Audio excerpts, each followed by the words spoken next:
पुणी आगु को कथा पड़िबो ना कि पागल लोकटा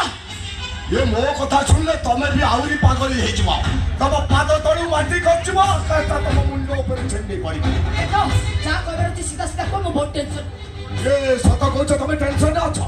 किंतु काहे की मो भौज गर्भवती दिले आ जाने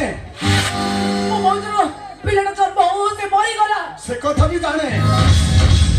देखो तम के जानिलो आउरी भी गोटे कथा जाने जीवन काल भितरे तम भाउज केबे मा हेई पारे आउ सब कोन जानि छ तबे जोटा मु जानि छी सेटा तमे जानि ना कि तम परिवार आउ केई जानि ना तम भाउजर पिलाटा सेमती मरी नहीं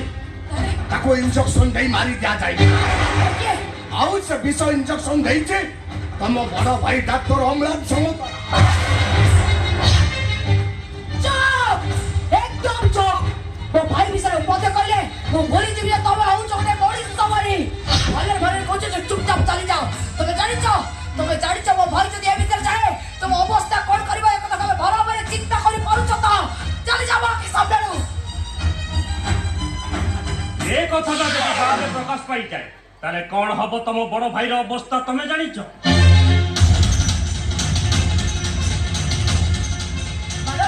पर तमे की चिन्नी पारिलो बोते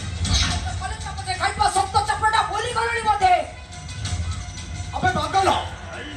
अबे तू माइंडसेट है देखो भाई मु कौन करू देखो श्रावणी मैडम ये वीडियोटा को टिके भलो भाबरे देख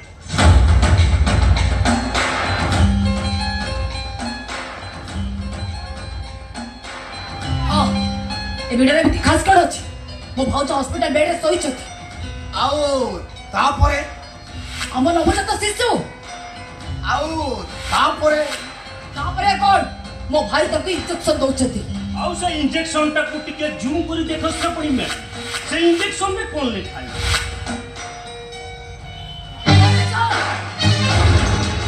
यस सही विषय इंजेक्शन दे मारी गई थी तो भाई देखो श्रावणी मैडम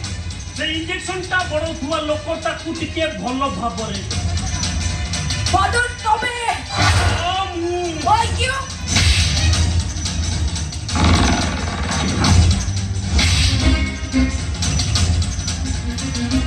मते मारिलु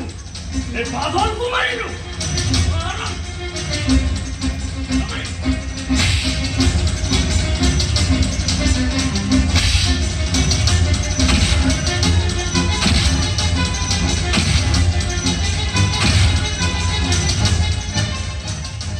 तो भाई अरेस्ट हबो